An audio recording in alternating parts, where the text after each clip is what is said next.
वासुदेवाय धीमहि तन्नो विष्णु प्रचोदयात्। दशकम् 5 विराट् पुरुषोत्पत्ति। व्यक्ताव्यक्तमिदं न किञ्चिदभवत् प्राक् प्राकृतप्रक्षये मायायां गुणसाम्यरुद्धविकृतौ त्वय्यागदायां लयम्। नो मृत्युश्च तदामृतं च समभून्नाह्नो न रात्रे स्थितिस्तत्रैकस्त्वमशिष्यथा किल परानन्दप्रकाशात्मना। कालः कर्म गुणाश्च जीवनिवः विश्वं च कार्यं विभो चिल्लीलारति मेयुषि त्वयि तदा निर्लीनदा मायया तेषां नैव वदन्त्यसत्त्वमयि भो शक्त्यात्मना तिष्ठताम्। नो चेत् किं गगनप्रसून सदृशां भूयो भवेत् सम्भव। एवं च द्विपरार्धकालविगतावीक्षां सिसृक्षात्मिकां बिभ्राणे त्वयि चुक्षुभे त्रिभुवनी भावाय माया स्वयं। मायाद खलु कालशक्तिरखिला दृष्टं स्वभावोऽपि च प्रादुर्भूय गुणान् विकास्य विदधुस्तस्याः सहायक्रियाम्।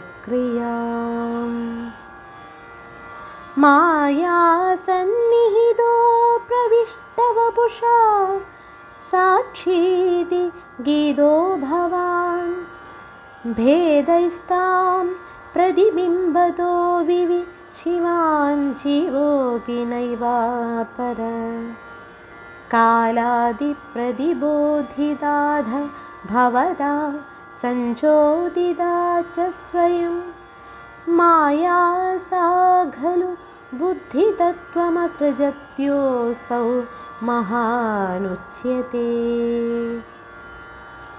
तत्रासौ त्रिगुणात्मकोऽपि च महान् सत्त्वप्रधान स्वयं जीवेऽस्मिन् खलु निर्विकल्पमहमित्युद्बोधनिष्पादकः चक्रेऽस्मिन् सविकल्पबोधकमहं तत्त्वं महान् खल्वसौ सम्पुष्टं त्रिगुणैस्तमोदि बहुलं विष्णु भवत्प्रेरणात्।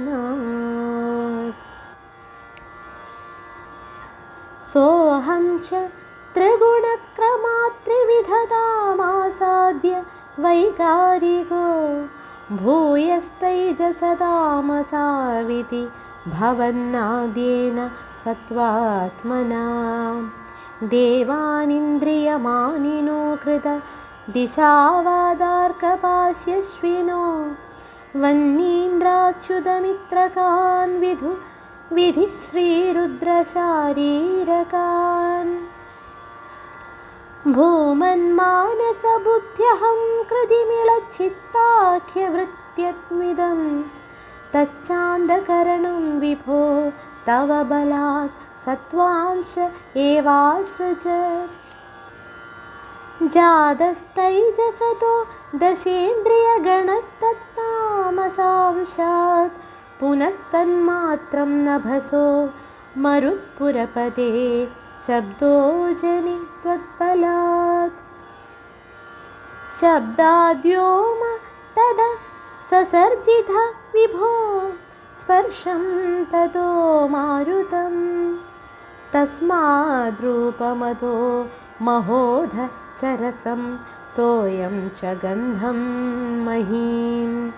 एवं माधव पूर्वकलनादाद्याद्याधर्मान्वितं भूतग्राममिमं त्वमेव भगवन् प्रागाशयस्तामसात्। एते भूतगणास्तथेन्द्रियगणा देवाश्च जाता पृथङ् नो शेकुर्भुवनाण्डनिर्मितिविधौ देवैरमीभिस्तदा।